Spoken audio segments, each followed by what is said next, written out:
Welcome to the definitive guide to the Facebook auction. We're actually going to break down the entire equation that goes into understanding how much you need to pay to actually acquire a customer, get a lead, or do anything else inside of Facebook, how that actually works, the most understood and easily manipulatable and improvable aspect of that, and ultimately how you can take this understanding to grow your brand with confidence and scale to the moon. Let's go!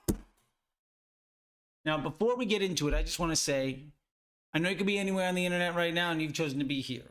I value your time and I'm very much appreciative. If there's anything in this that you do not understand, please feel free to DM me, comment, or email me with any questions that you have. I prefer you do in the open so I can help everybody else understand and learn, because there are far more people that probably have the exact same question that you do. That being said, if there's any other resource that you want, please go to links.facebookdisruptor.com and sign up for anything that'll help you, including the newsletter. It's free. So let's get into it. The Facebook auction, what Facebook decides to charge you, is really built off of three simple things. Now, Facebook has told us these things for nearly a decade now, and it hasn't really changed.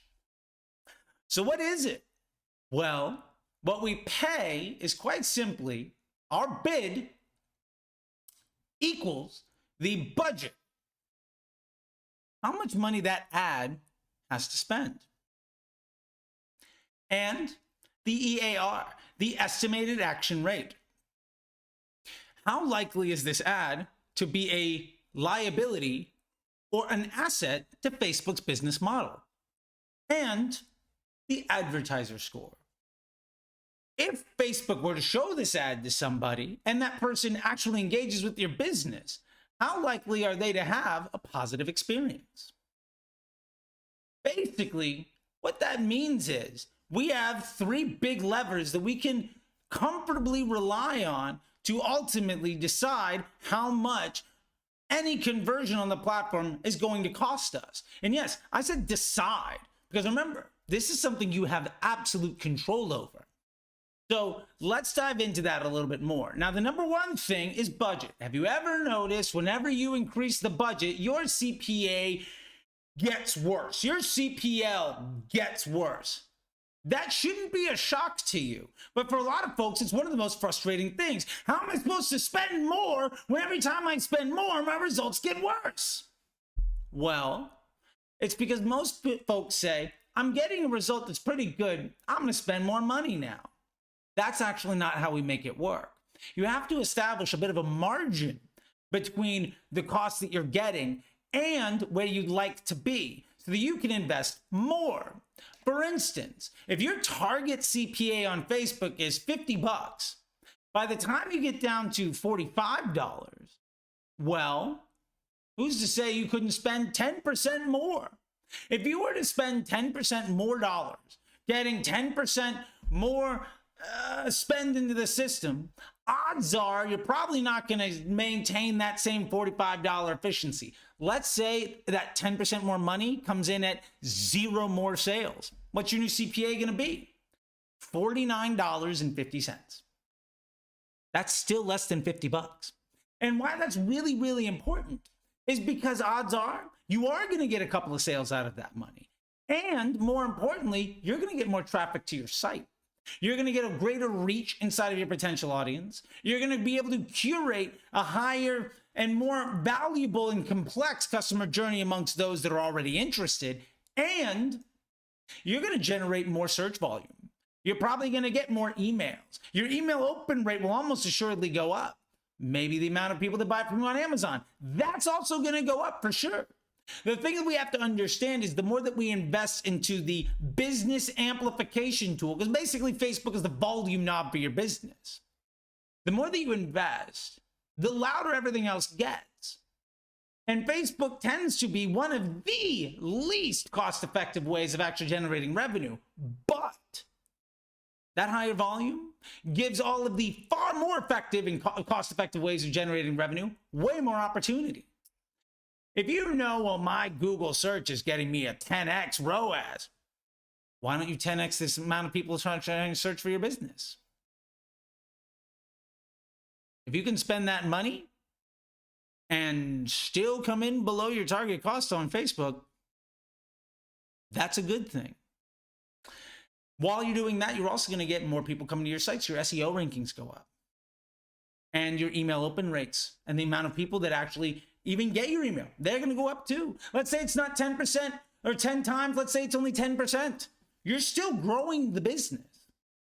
So assuming an absolute total loss in your investment, you're still going to make more money in other places. And that's probably a good thing, because remember, we're not focused on ROAS here. No. This isn't 2017. This isn't a single channel store. We're growing a business. We're working off a PSM. We're focused on platform-specific CPA targets, because our objective is to not boost our ego, but actually to make a ton of money. And if that's your objective is, you need to start looking at your Facebook ad account in these particular ways.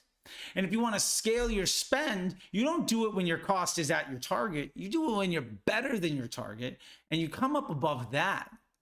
Let's get more extreme. Let's say you get it down to $43 or $40. If it's at $40, you could raise your spend by 20%. Overnight, you could. Let's say that 20% comes in with zero more sales. You're at a $48 CPA. You're still 4% better than your target. You still have room to scale. That's a great thing. And you've raised your opportunity tremendously. Now, I would recommend maybe not letting it get to that point of a 20% margin. And I probably wouldn't juice the spend by 20% overnight. But you get what I'm saying here. Now, maybe you come in at 20% less, you just increase by 5% 3-4 times a week. That's a really high confidence way of scaling your business. And we'll get to way more stuff about scaling with confidence here towards the end of the video. Now, the other thing I want to really talk about here is the advertiser score. Now, the advertiser score is often one of the most overlooked aspects of a business. But one of the easiest ways to reduce your cost for advertising on Facebook is to have a better call center. Reduce the load time on your web page. Reduce the amount of returns that you get. Make the unboxing experience better. And it's not because that's going to help your customer reviews and it's going to lower. No. That's because ultimately when somebody goes to your website, they're less likely to leave right away. Facebook sees somebody going to your website and leaving right away as they serve somebody a bad experience. And the more ads that you click on that you're like, oh no, screw this, I'm leaving, the less likely you're to come back to Facebook or Instagram the next time. So your web page with a bad load time presents itself as a liability to Facebook's business model. That goes into the advertiser score. Regardless of how sexy your ad is, if I click on it and it takes me 2 minutes to get to the page, or that page doesn't make any sense, and screw it, I'm out and I never want to see your ad again, no one's going to ever see your ad again. Now, maybe they will, but your CPMs are going to go way up and your cost per acquisition is going to go way up. And you're going to say, Facebook is broken. But no, it's just because you don't actually care about the customer in a meaningful way. What happens if your product takes, I don't know, 5 weeks to get there? Or your call center doesn't answer? What happens when you get more and more negative feedback on your business when Facebook polls customers or, scans the comment sections or understands how quickly people are apt to see your ad and then click on it and come straight back to Facebook? Or how often when they clicked on your ad, they want to X out and never want to deal with you again?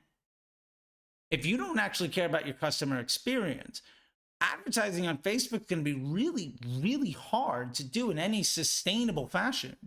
Because ultimately, that advertiser score is something that you should really care about. Now, that being said, a good advertiser score is something over 4. And if your advertiser score is under 2, you might not even be able to advertise anymore. Half the time I see people getting their ad account banned, well, you had a store attached to your ad account that was a complete liability to Facebook, and they don't ever want you to be a reason that somebody leaves ever again, because ultimately giving you the privilege of spending money on Facebook is bad for their business. You know what? They don't need you.